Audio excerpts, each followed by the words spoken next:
Salam, coğrafiya 9-cu sinif kiçik summativ qiymətləndirmə nömrə 500-ə metodik vəsaitdə verilmiş nümunəvi suallara baxırıq. Deməli, birinci sual. Xəritə sxemdə hansı qədim sivilizasiyaların yayılma arealları göstərilmişdir? Deməli, bizim bir sıra qədim sivilizasiyalarımız var idi. Bizə xəritədə göstərilənlər 1. Şərq və yaxud da İslam sivilizasiyasına uyğun gəlir. Deməli, 1. Şərq sivilizasiyası qeyd edək. 2. Pravoslav sivilizasiyası, Rusiya ərazisi göstərir. Ruslarda da Pravoslav sivilizasiyası yayılmışdır. Pravoslav sivilizasiyası. Sonra 3 rəqəm bizə Hindistan göstərilib. Hindistanda isə Hind sivilizasiyası yayılmışdır. Sonra 4 rəqəm isə bizə Çin sivilizasiyasına uyğun gəlir. Deməli, bizə verilən sivilizasiyalar Şərq, Pravoslav, Hind və Çin sivilizasiyaları bizə verilib. Sonra ikinci sual. Amerikanın qədim sivilizasiyaların mərkəzləri hansı ölkələrin ərazilərində yerləşmişdir? Deməli, Amerikanın qədim sivilizasiyaları əsasən Mayalılar və Azteklərin adları ilə bağlıdır. Bunlar eramızdan əvvəl 1-ci minillikdə əsasən Meksika və Peru ərazilərində məskunlaşmışdılar. Əsasən Peru və deməli Meksika əraziləri uyğun gəlir. Deməli, Şimali Qafqazda yerləşən 3-cü sual, Şimali Qafqazda yerləşən türk dövlət qurumları. Deməli, bildiyimiz kimi Rusiyanın tərkibində 9 dənə türk dövlət qurumu var. Bunlardan ikisi Şimali Qafqaz regionunda yerləşir. Bunlar Qaraçay, Çerkes və Kabarda-Balkar hesab olunur. Yəni 3-4 düzgün cavab C bəndi. Sonra Azərbaycana Qərb və Şərq mədəniyyətinin təsirini iqtisadiyyat mədəniyyətinə aid misallar göstərin deyir bizə.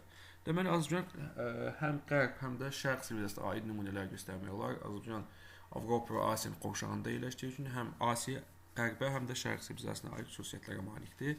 Məsələn, Qərb sivilizasiyasına aid xüsusiyyət kimi qeyd edə bilərik ki, Azərbaycan tolerant ölkədir. Azərbaycanda qeyri-müsəlman xalqlar keçmişdən azad şəkildə yaşayıblar. Azərbaycanda xristianlara aid kilsələr var. Bunu Qərb sivilizasiyasına aid nümunələr kimi qeyd etmək olar. Həmçinin elm, təhsil Azərbaycanda sürətlə inkişaf edir. Bu da Qərbə aid olan şeydir. Şərq sivilizasiyasında isə biz misallar göstərə bilərik. Azərbaycanın qədim tarixi abidələrini göstərə bilərik. Həmçinin ailə quruluşu, mədəniyyət, adət-ənənələr bizə Şərq mədəniyyətinə uyğun göstərilə bilər. Yəni, bir sıra digər variantları da qeyd edə bilərsiniz. Sonra bizə düzgün cavab variantlarını seçin deyir bizə. Deməli, bizə Rusiyanın tərkibindəki türk dövlət qurumları verilir və onlar hansılar düzgün verilibsə bizə seçmək lazımdır. Deməli, 3 Xakasiya, Sibir regionu. Deməli, 3 düzdür Xakasiyadır və həmçinin də Sibir regionudur. Deməli, A bəndi doğrudur. Sonra 5 Tataristan, Volqa boyu regionu. Tataristan, Volqa boyu regionudur, amma bizə 5 rəqəmi ilə göstərilən Tataristan deyil, Başqırdistandır. 8 Kabarda-Balkar, Şimali Qafqaz regionu. Bəli, 8 Kabarda-Balkardır. Həmçinin də bayaq da qeyd etdiyimiz kimi Şimali Qafqaz regionuna aiddir. Deməli, bu da doğru cavabdır.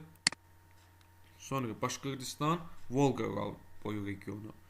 6 rəqəmi ilə bizə göstərilən Başqırdistan deyil, Tataristandır, səhvidir. Tıva 1 rəqəmi, Tıva deyil, Altay, deməli bu da səhvdir. Yəni, bizə 2 variant düzgündür. Sualda bizə deyilik, düzgün variantlarını seçin deyirdi. Deməli, bura biz qeyd edə bilərik. A variantı və C variantı. 2 variant doğrudur. Sonra 6-cı sual. Xəritə sxemdə göstərilən ölkələrin adlarını yazın. Deməli, bizə xəritə verilib, ölkələri müəyyənləşdirməliyik biz. Deməli, bizə 1 rəqəmi ilə uyğun gələn ölkə Mərakeşdir. Bunu qısaca qeyd edək. Deməli, 1 rəqəmi bizə Mərakeş. Sonra 2 rəqəmi ilə uyğun gələn Əlcəzairdir. Sonra 3 rəqəmi ilə uyğun gələn Liviyadır. 3 Liviyadır. 4 Tunisdir. 5 Misirdir. Sonra 6 Türkiye'dir. 7 rəqəmi Suriyadır. 7 Suriya. 8 İordaniyadır. Sonra 9 Livana uyğun gəlir. Livan. 10 rəqəmi isə İsrailə uyğun gəlir. İsrail ilə Fələstin ikisi yan-yanadır. Əsasən İsrail Fələstin ərazilərini işğal edərək öz ərazilərini gəlişləndirdi. Deyirsən, İsrailə uyğun gəlir. Tam oxla göstərilib. İsrailin üzərindədir. İsrail. Deməli, bu oldu 6-cı sual. 7-ci sual. Kontur xəritəyə əsasən qeyd olunan ölkələrin adlarını müəyyən edin və cədvəldə qruplaşdırın. Deməli, ölkələrin adlarını müəyyənləşdirməliyik və qruplaşdırmalıyıq. Hansı ölkələr isə və hansı təbii şəraitdə yerləşirsə. Deməli, burada bir rəqəmi ekvatorun üzərində yerləşir. Afrikada bu Gabona uyğun gəlir. Gabon isə rütubətli ekvatorial meşələr zonasındadır. Deməli, burada 1 Gabon. Sonra 2 rəqəmi 2 Kanada uyğun gəlir və Kanadada əsasən daimi donuşluq ərazilər çoxdur. Burayı 2 Kanada. Sonra 3 rəqəmimiz haradadır? 3 Avustraliyada. Avustraliyada isə daha çox səhralar yayılıb. Deməli, bura 3 Avustraliya.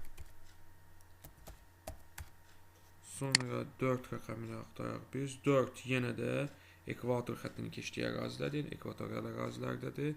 Həmçinin Braziliya uyğundur. Yəni, bura yenə də ekvatorial ərazi. 4 Braziliya. Sonra 3, 4 rəqəmi 4, 5 rəqəmini tapaq biz. 5 əsasən Rusiya ərazisidir. Rusiyada çox il həmin 5 rəqəmin yazıldığı ərazidə daimi donuşluq əraziləridir. 5 Rusiya.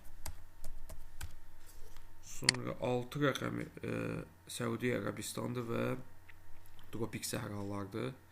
Səhral yayıldığı ərazi. 6 Səudiyyə Ərəbistan. Sonra 7 rəqəmi bizə Çili ərazisi və Çili ərazisinin An dağlıq hissələri verilib, yəni hündür dağlar. 7 Çili. 8 rəqəmi isə Hindistana uyğun gəlir və Hindistan da əsasən Himalay dağlarının biraz aşağısında yerləşir. Əsasən, yəni burada dağlıq ərazilər yeri boş qaldı. Bunu dağlıq ərazilərə biz yaza bilərik. Əsasən dağlıq ərazilərdə aşağıda yerləşir. Deməli, burası 8 Hindistan. Deməli, bu da oldu 7-ci sualımız. Həm təbii zonalar üzrə, həmçinin də ölkələri biz xəritə üzərində müəyyənləşdirdik. Deməli, bu 9-cu sinif kiçik summa qiymətli nömrə 500 üzrə metodik vəsaitdə verilmiş nümunəvi suallar idi.